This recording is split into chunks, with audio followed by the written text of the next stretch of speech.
Shalom, and welcome to another installment of GMS in Transit, where we prophesy on the road. We're going back into the book of Acts, starting at the 22nd chapter. Acts chapter 22, verse 1. Men, brethren, and fathers, hear ye my defense, which I make now unto you. And when they heard that he spake in the Hebrew tongue to them, they kept the more silence. And he saith, I am verily a man which am a Jew, born in Tarsus, a city in Cilicia, yet brought up in this city at the feet of Gamaliel, and taught according to the perfect manner of the law of the fathers, and was zealous towards the Most High, as you all are this day. And I persecuted this way unto the death, binding and delivering into prison both men and women, as also the high priest doth bear me witness, and all the estate of the elders, from whom also I received letters unto the brethren, and went to Damascus to bring them which were there bound unto Jerusalem for to be punished. And it came to pass that as I made my journey, and was come nigh unto Damascus about noon, suddenly there shone from heaven a great light round about me. And I fell unto the ground, and heard a voice saying unto me, Saul, Saul, why persecutest thou me? And I answered, Who art thou, Lord? And he saith unto me, I am Yahushua of Nazareth, whom thou persecutest. And they that were with me saw indeed the light, and were afraid, but they heard not the voice of him that spake to me. And I said, What shall I do, Lord? And the Lord said unto me, Arise and go unto Damascus, and there it shall be told thee of all the things which are appointed for thee to do. And when I could not see for the glory of that light, being led by the hand of them that were with me, I came into Damascus. And one Ananias, a devout man, according to the law, having a good report of all the Jews which dwell there, came unto me and stood and said unto me, Brother Saul, receive thy sight. And the same hour I looked up upon him, and he said, The power of our fathers have chosen thee, that thou shouldest know his will, and see that just one, and shouldest hear the voice of his mouth. For thou shalt be his witness unto all men of what thou hast seen and heard. And now why tarriest thou? Arise and be baptized, and wash away thy sins, calling on the name of the Lord. And it came to pass that when I was come again to Jerusalem, even while I prayed in the temple, I was in a trance, and saw him saying unto me, Make haste and get thee quickly out of Jerusalem, for they will not receive thy testimony concerning me. And I said, Lord, they know that I am imprisoned and beat in every synagogue them that believe on thee. And when the blood of thy martyr Stephen was shed, I also was standing by and consenting unto his death, and kept the raiment of them that slew him. And he said unto me, Depart, for I will send thee far unto the Gentiles. Right, stop right there. Depart, for I will send ye far unto the Gentiles. Now, someone that doesn't understand the scriptures, which are mostly all out there, outside of GMS, you right away you think about white people, African people, East Indians, any other nations. What'd you say? Chinese, any other nation outside of Israel. Because when you go to the book of Romans, the 11th chapter, and it seems like it's talking about the actual Gentiles, it's not talking about the actual Gentiles. It's talking about the Israelites that were scattered abroad. It says, And they gave him audience unto this word, and then lifted up their voices and said, Away with such a fellow from the earth, for it is not fit that he should live. And as they cried out and cast off their clothes and threw dust into the air, the chief captain commanded him to be brought into the castle, and bade that he should be examined by scourging, that he might know wherefore they cried so against him. Yeah, because they didn't accept, the Jews didn't accept any Israelite foreigners, the ones that was casted out. They pretty much had discarded them. You know, that's why they were crying against Paul, because the Lord set him up to teach those Israelites. And as they bound him with thongs, Paul said unto the centurion that stood by, Is it lawful for you to scourge a man that is a Roman and uncondemned? Right, stop right there.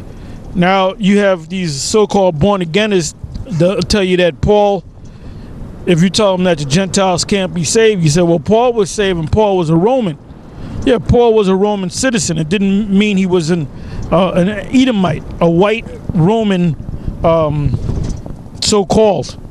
He was a Roman citizen because you had Israelites that were Roman citizens. You had Israelites who were centurions, had high offices in the Roman Empire. As a matter of fact, you had Israelites that became Caesars, emperors and rulers during the time of the Roman Empire. It says, when the centurion heard that, he went and told the chief captain, saying, Take heed what thou doest, for this man is a Roman. Then the chief captain came and said unto him, Tell me, art thou a Roman? He said, Yea. And the chief captain answered, With a great sum obtained I this freedom. And Paul said, But I was freeborn. Then straightway they departed from him, which would have examined him. And the chief captain also was afraid, after he knew that he was a Roman, and because he had bound him. On the morrow, because he would have known the certainty wherefore he was accused of the Jews, he loosed him from his bands, and commanded the chief priest and all the council to appear, and brought Paul down and set him down before them. Acts 23:1. And Paul, earnestly beholding the council, said, Men and brethren, I have lived in all good conscience before the Most High unto this day. And the high priest Ananias commanded them that stood by him to smite him on the mouth. Then said Paul unto him, The Most High shall smite thee, thou whited wall. For sittest thou to judge me after the law, and commandest me to be smitten contrary to the law? And they that stood by said, Revilest thou God's high priest? Then said Paul, I wish not, brethren, that he was the high priest. For it is written, Thou shalt not speak evil of the ruler of thy people. But when Paul perceived that the one part were Sadducees and the other Pharisees, he cried out in the council, Men and brethren, I am a Pharisee, the son of a Pharisee. Of the hope and resurrection of the dead I am called in question. And when he had so said, there arose a dissension between the Pharisees and Sadducees, and the multitude was divided. For the Sadducees say that there is no resurrection, neither angel nor spirit, but the Pharisees confess both.